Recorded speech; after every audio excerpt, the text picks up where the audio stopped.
What's going on, you guys? Gaming out here coming at you with another video. Today we're going to be talking about Xbox. And maybe it looks like they are playing chess when everyone else is playing checkers.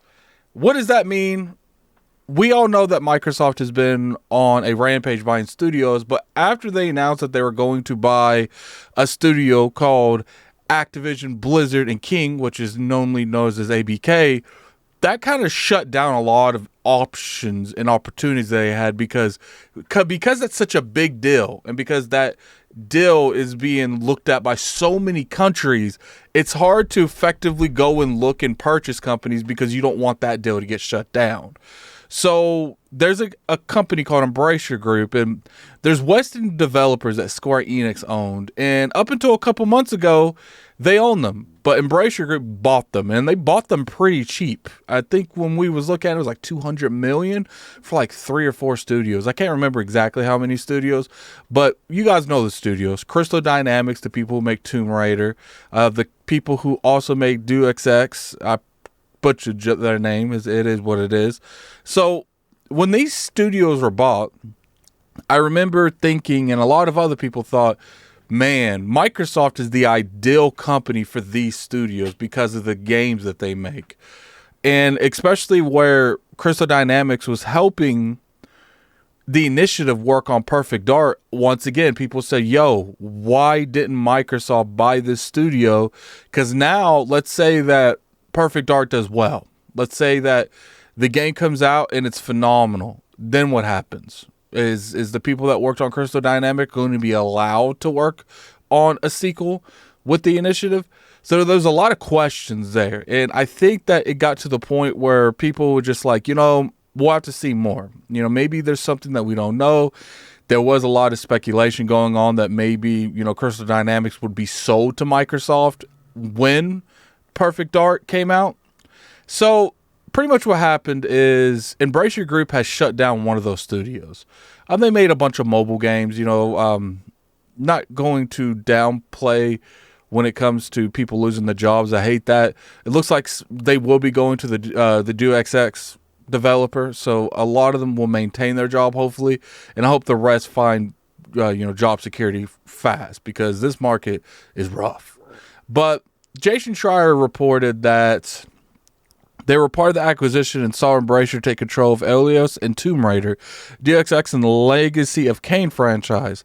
The company informed staff at 2 p.m. at a meeting today that it is shutting down, and the company plots to focus only on PC and console. That seems very, very familiar. Let's keep reading. Elios Montreal, which remains intact, canceled the Stranger Things inspired Kids on Bikes game that was rumored recently. They're now on 1, they're working on a new IP. 2, they're working on Deus Ex very, very early, because finally going to get a sequel to that. And I think the reason you saw them cancel that is because of something I'm about to say in a minute. And then 3, which is the most interesting part of all this, they're a co-developing partnership with Xbox, including Fable. Now let's talk about this. First off, there is some interesting facts here. The biggest fact I would say is the fact that not only is Crystal Dynamics working on Perfect Dark with the initiative, which is by itself unheard of. That doesn't normally happen. Now you got another studio by the same studios that was bought by the Embracer Group from Square Enix. They're working on Fable. What? Excuse me? So it makes me think, maybe people, because I know Slow-Mo said it on the Iron Lords podcast once, maybe they actually went about, talked to the Embracer Group and said, yo, will you hold this for me until this deal is done? Because the fact that Fable is being worked on by one of these studios, and Crystal Dynamics is helping with the initiative work on Perfect Dark, I don't think that's a coincidence, guys. I think there's something serious going on here. I honestly believe that when the Activision deal is completed, probably like 6 months after that, you're going to hear that Microsoft has purchased these Western studios from the Embracer Group coming from a company like Microsoft. So I have a feeling they'll be buying these, and I actually really enjoy that. I think Tomb Raider is a fantastic IP. If they're able to get all these IPs, which I would say they will come with these studios, because I don't think Microsoft's going to buy them with no IPs. They seem to really like these older IPs. They got the Doom franchise, the Elder Scrolls franchise, the Fallout franchise. They're not just trying to buy stuff with no IPs. It seems like the IPs is what really ranks up the price, and it's genius. Embracer Group bought something they know Microsoft wants. They're going to hold on to it for probably a year and sell it to Microsoft for probably double what they bought. So they'll probably make like $200 million just coming out the gate with this. It's impressive, man. It's impressive. As far as, the people making Deus Ex working on Fable, I think that could work out well. I don't want Fable being that type of game, but I think that the developers are skilled. They made very good games. I really enjoyed Mankind and Human Revolution. I think this could work out well for everyone. People look at this as I think it's unusual, but I don't think it's a bad thing. I think that something like this is necessary for Microsoft to catch up to what the pandemic threw them off of. Look, is the pandemic gone? No, but I do think the effects are really hitting them. And if another studio working on some of these games will get them out a little bit sooner, I'm all for that.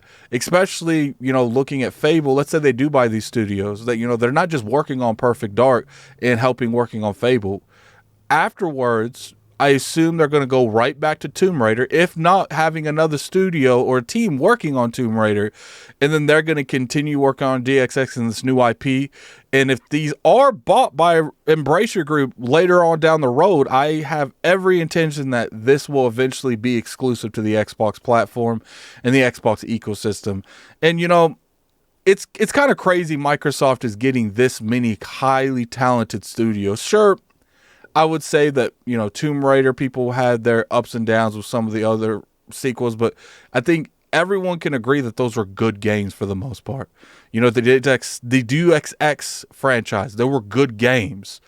And I think that those type of games can definitely work on the Xbox ecosystem, especially the Deus Ex, because that's mainly a PC title that's brought over to consoles, and I think a lot of people really enjoy that franchise. So I'm very interested to see how they function with console and PC being simultaneously kept in mind, because I do feel like when they make that game, they really focus on PC and they just port whatever that PC port is to console. But anyway, tell me what you guys think in the comment section below. I'm very curious to hear your guys' opinion. I'm probably wrong, but I think here in about 6 months, man, 6 months, maybe a year, these studios will be at Xbox. That's just my opinion. But anyway, put in the comment section below. This is Gaming Addict. I'm out of here. Peace. Whew.